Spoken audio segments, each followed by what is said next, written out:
नमस्कार दोस्तों, आयुर्वेद नुस्खों में आपका स्वागत। मैं आपका दोस्त बलजीत वैद।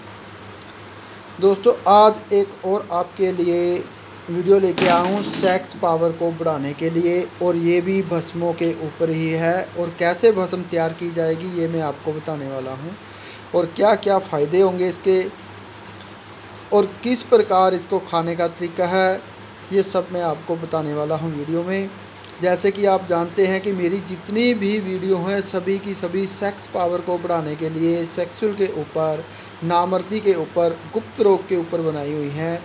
और इसमें बताए जाने वाले सभी नुस्खे मैंने प्रैक्टिकल करके दिखाए हैं और उनका 100% रिज़ल्ट है।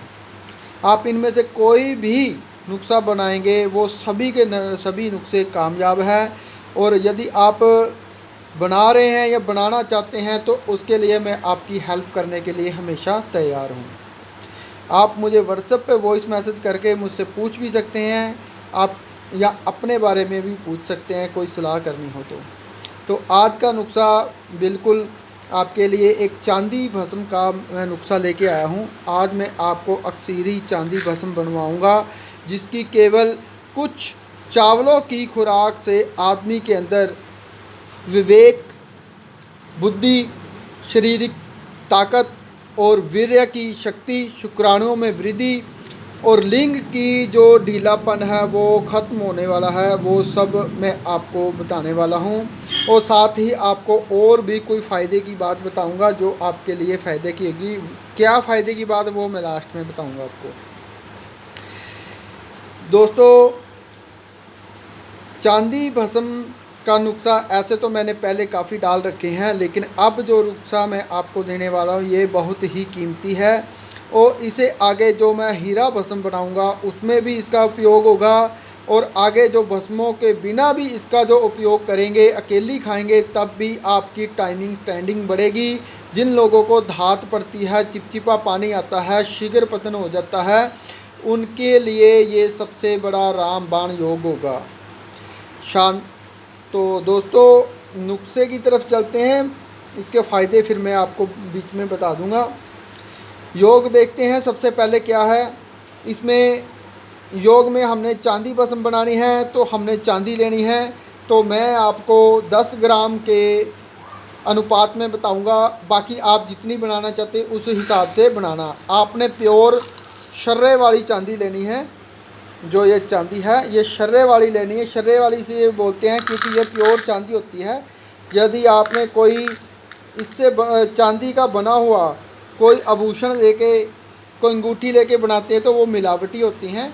तो आपने चांदी का बुरादा भी कर सकते हैं, या इसका पतरा लेकर कुतरे भी कर सकते हैं, छोटे छोटे भी, या फिर आपके शर्रे यदि छोटे हैं तो ऐसे भी आप यूज़ कर सकते हैं। तो करना क्या है, चांदी लेनी है आपने 10 ग्राम। फिर आपने रस कपूर है ये दाल चिकना है, ये दाल चिकना 5 ग्राम लेना है। शुद्ध किया हुआ पारद, ये पारद है शुद्ध किया हुआ, ये 10 ग्राम लेना है। रस कपूर आपने 5 ग्राम लेना है। और सफ़ेद संखिया ये आपने बढ़िया वाला लेना है, ये आपने 10 ग्राम लेना है। ठीक है दोस्तों, अब इसमें एक दो चीज़ें और हैं। ये है सफ़ेद गंधक। तो ये 6 चीज़ें हैं। इसके साथ रस लगाया जाएगा धतूरे का रस। ठीक है दोस्तों, ये धतूरे का रस निकाल के रखा है। ये धतूरे का रस, मुकद्दर रस यानी कि शुद्ध किया हुआ, और साथ में भांग का रस। यदि भांग का रस आपके पास है तो बहुत बढ़िया और बेस्ट आपका नुस्खा बनेगा। अगर नहीं है तो इसके बिना भी आप बना सकते हैं। तो इसमें बनाने वाली चीज़ सबसे पहले मैं बताता हूँ आपको, वो है गंधक का, सफ़ेद गंधक तैयार करनी। तो सफ़ेद गंधक तैयार करने के लिए आपने क्या करना है, एक खुला बर्तन लेना है आपने, उसमें 10 लीटर पानी डालना है, और उसमें 2 लीटर चूना अनबुझा डालना है। अनबुझा चूना डालते ही उसमें बुलबुले उठेंगे और कुछ पत्थर होंगे। डंडे से आपने उसको हिलाता रहना है 2 दिन। तीसरे दिन जा कर के इसे आपने निथार लेना है। जब रात को पड़ा रहेगा तो वो निथर जाएगा, तो ऊपर से आपने मुकद्दर पानी निकाल लेना है। फिर आपने उस चूने के अंदर फिर से एक बार और पानी डालना है और पानी डाल करके उसके अंदर फिर से उसको डंडे से हिलाना है। 2-3 दिन के बाद वो बैठ जाएगा, तो उसके बाद निथार लेना है, वो पानी निकाल लेना है। तीसरी बार भी आपने ऐसे ही करना। 3 बार निकालने के बाद आपने क्या करना है, उसके अंदर 2 किलो आपका चूना था, 10 लीटर पानी तीसरी बार में निथारने के बाद डालना है। जब चौथी बार, तो उसके अंदर आपने 500 ग्राम गंधक आंवला सार डाल देनी है, छोटे छोटे टुकड़े करके, बिल्कुल छोटे छोटे पीस करके डाल देने हैं और डंडे से अच्छे से घोल के छोड़ देना है। इसको आपने 3 दिन 2 दिन घोलना है और तीसरे दिन जब निथर जाएगा और बीच कई जो गंधक है सारी घुल जाएगी, तो उसको आपने फिर से निथार के अलग पानी निकाल लेना है। वो पानी जो आपका निकलेगा चौथी बार गंधक घोलने के बाद, उस पानी को आपने खुश्क कर लेना है, यानी कि उसको धूप में सुखा लेना है। तो धूप में सुखाने के बाद जो नीचे पाउडर बचेगा, वो जो पाउडर होगा वो सफ़ेद गंधक आपके हाथ में लगेगी। वो सफ़ेद गंधक जो होगी वो आपने कहीं भी यूज़ कर सकते हैं। आज आपको सफ़ेद गंधक बनाने का नुस्खा बताया है। तो इस प्रकार सफ़ेद गंधक। तो बाकी तैयार कैसे करना है चांदी भस्म के लिए, तो इसमें सफ़ेद गंधक जो है वो 5 ग्राम लेनी है आपने। ठीक है दोस्तों, इनका अनुपात मैंने आपको बता दिया है सबका। तो जो नमक है ये भी 5 ग्राम ही लेना है। और सफ़ेद गंधक आपने मैंने 5 ग्राम बताया, 5 ग्राम नहीं लेनी है। ये आपने यदि 10 ग्राम चांदी ली है तो आपने इससे 3 गुना लेनी है। वो मैं इसकी कन्फ्यूजन में रह गया। तो ये आपने 30 ग्राम लेनी है, क्योंकि गंधक तो बाद में ये मैं बताऊंगा अंदर रहेगी नहीं, ये उड़ जाती है।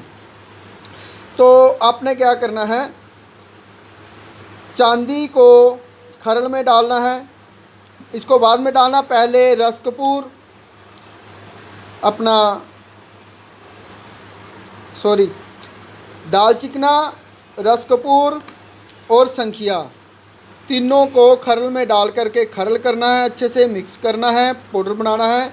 ये तकरीबन आधा दिन आपने खरल करना है। उसके बाद उसके अंदर आपने पारा डालना है।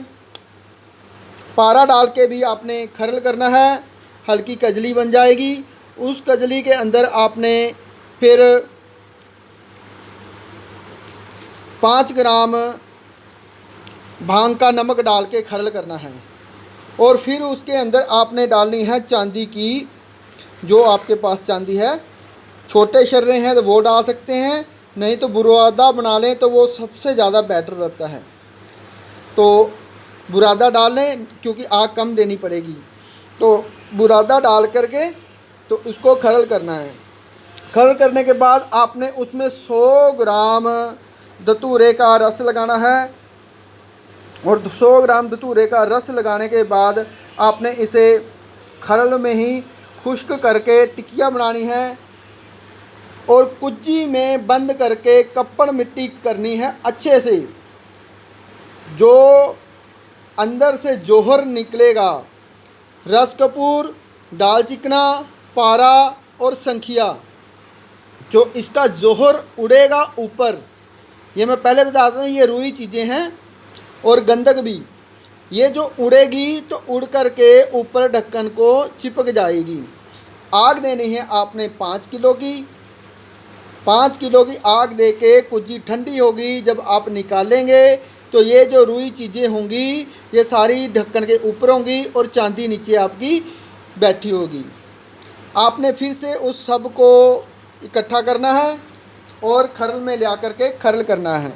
जैसे कि मैं आपको बताता हूँ, ये मेरे पास एक प्रोसीजर मैंने कर दिया है। तो ये अभी अपने पास ऐसे इस प्रकार तैयार मिलेगी। इसके अंदर हमने संखिया, रस कपूर, दाल चिकना, भांग का नमक और सफ़ेद गंधक पारा लगा के इसको एक आग दे दी है। तो अब आपने जो ऊपर जोहर मिला है वो सारा इसी में डालना है। आपने इसमें और कुछ नहीं डालना है। सिर्फ दोबारा से आपने सिर्फ धतूरे का 100 ग्राम रस इसमें जज़्ब करना है और उसको खरल करना है। थोड़ा थोड़ा कतरा कतरा करके इसमें धतूरे का रस जज़्ब करना है और टिक्की बना करके 5 किलो की आग देनी है। बस ये प्रोसीजर आप 5 से 7 बार करेंगे तो आपकी जो कुश्ता आपका जल्दी हो सकता है, लेकिन 5-7 बार करने से, छोटी छोटी आग 5-5 किलो की देने से, तो इसकी पोटेंशी बढ़ती चली जाएगी। और जो अपना जोहर है जिसमें जो कि संखिया, रस कपूर, दाल चिकना है, ये ऊपर उड़ के ढक्कन को लगेगा, फिर नीचे बैठता जाएगा, ढक्कन को लगेगा और बैठता जाएगा। धीरे धीरे एक समय ऐसे आएगा कि ये उड़ना बंद होगा और नीचे ही बैठा मिलेगा। तो जो वो अपनी चांदी तैयार होगी वो सबसे बेस्ट और ताकतवर और सबसे ज़्यादा फ़ायदा देने वाली होगी। यूँ तो चांदी भस्म बाज़ार से जो मिलती है वो इतनी ज़्यादा ताकतवर नहीं होती, वो बहुत कम होती है। तो इस प्रकार जो चांदी भस्म ये तैयार होगी, ये सेक्सुअल प्रॉब्लम को दूर करने के लिए सबसे ज़्यादा ताकतवर होगी। जो इसमें हमने रुई चीज़ें लगाई हैं, संखिया, रस कपूर, दाल चिकना, ये चांदी को जारी और ग्वासी कर देती है। जारी ग्वासी सिंपल लैंग्वेज में बताऊं तो तुरंत खाने के बाद असर करेगी। जो इसका असर 5% जहाँ जिसने बाज़ार ने करना है तो ये 50% असर करेगी। बाज़ार की अगर 10% करती है तो ये 100% करेगी। इतना इसका फ़ायदा होता है। इसमें से जितनी आपने कम खुराक ली है वो पूरी की पूरी शरीर की बॉडी के ऊपर अंग अंग पर अपना असर दिखाएगी। तो इसी प्रकार इसमें हमने 100 ग्राम रस दोबारा से फिर से खरल करके इसकी टिक्कियाँ बनानी हैं और इसको 5 किलो की आग देते जाना है। हाँ दोस्तों, शर्त यह है कि इसकी जो कपड़ मिट्टी करोगे आप, वो बहुत बढ़िया तरीके से तार तूर लगा करके, मिट्टी अच्छी से बनाई हुई हो, मिट्टी के अंदर आपने धागे वगैरह या फिर कॉटन मिला करके अच्छी सी बनाई हुई हो, जो वैद लोग बनाते हैं, तब जाके ये रुकेगा। नहीं तो आपकी ये आग देने से रुई चीज़ें उड़ जाएंगी, मिट्टी फटेगी, तो ये सारी की सारी आपके हाथ में कुछ नहीं आने वाला। ये ध्यान रखना ज़रूर। तो दोस्तों, ये चांदी भस्म कैसे तैयार होगी आपको मैंने बता दिया है। कुछ ना समझ आए आप मुझसे व्हाट्सएप पे वॉइस मैसेज करके पूछ सकते हैं। और हाँ दोस्तों, एक और बात जो मैंने आपको बतानी थी, आगे मैं अगली वीडियो में आपको अब तांबा कुश्ता करना बताऊंगा कि तांबा कैसे कुश्ता किया जा रहा है, एक विधि वो बताऊंगा। और इसके साथ सोना भस्म कैसे बनेगी वो भी बताऊंगा। और हीरे की भस्म वो भी तैयार कर रहे हैं, वो भी आपको बताने वाला हूँ। कली भस्म वो भी मैं आपको तैयार करते हुए प्रैक्टिकल करके दिखाने वाला हूँ। और कुछ नमक, जैसे कि ये मैंने भांग के नमक निकाला है, अजवाइन का नमक, ये नमक बनाने भी आपको बताऊंगा किस प्रकार बनाए जाते हैं। ये कुछ ही बस आगे वीडियो में आपको दिखाने वाला हूँ। और एक और आपके लिए फ़ायदेमंद बात है कि यदि आपको सेक्सुअल प्रॉब्लम के अलावा और भी कोई भी बीमारी है और उसका इलाज नहीं हो रहा है, दवाई खा खा करके आप थक चुके हैं, तो उसके लिए आप मुझसे व्हाट्सएप वॉइस मैसेज करके अपनी समस्या बता के इलाज और उसकी सलाह ले सकते हैं। उसके लिए आपके लिए कोई फीस नहीं है, कोई भी आपसे अलग चार्ज नहीं है। आप सिर्फ व्हाट्सएप पे वॉइस मैसेज करें तो मैं आपका हर एक समस्या का हल दूंगा।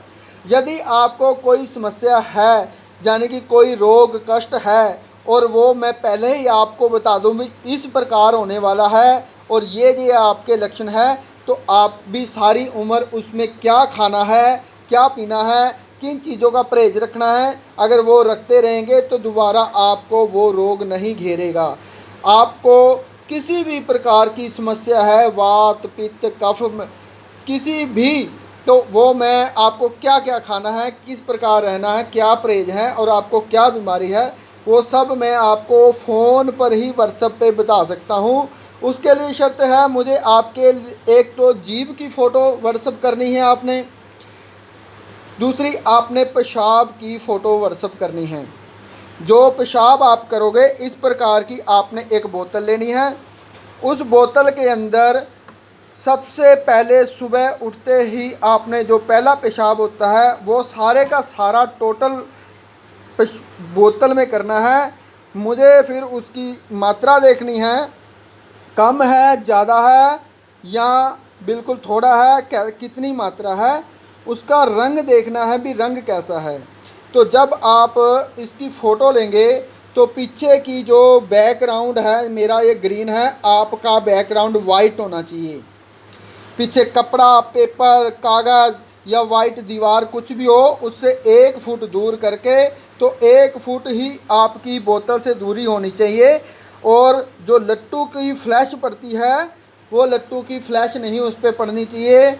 और रात को आपने उस दिन जब पेशाब भेजना है, हल्दी ना खाएं, हल्दी वाली सब्ज़ी ना खाएं और रात को कोई अंग्रेज़ी दवाई नहीं खानी चाहिए।